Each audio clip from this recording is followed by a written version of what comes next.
अमरावतीच्या बेलोरा विमानतळावर night landing सुरू करण्याच्या दिशेनं महत्त्वाचं पाऊल पडलंय।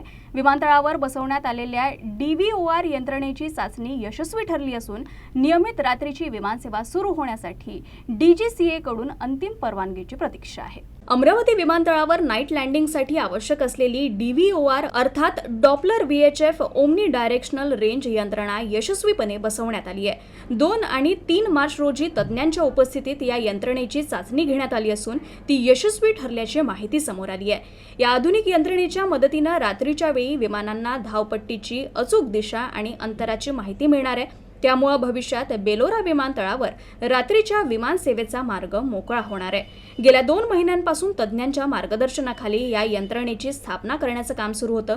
मात्र नाईट लँडिंगची नियमित सेवा सुरू करण्यासाठी अजून काही तांत्रिक प्रक्रिया पूर्ण करणं आवश्यक आहे। नागरी विमान वाहतूक महासंचालनालय अर्थात DGCA कडून अंतिम परवानगी तसंच काही कागदपत्रांची प्रक्रिया अद्याप बाकी आहे। सर्व प्रक्रिया पूर्ण झाल्यानंतरच बेलोरा विमानतळावर नियमित नाईट लँडिंग सेवा सुरू होणार असून त्यासाठी आणखी सुमारे 2 महिन्यांची प्रतीक्षा करावी लागणार आहे।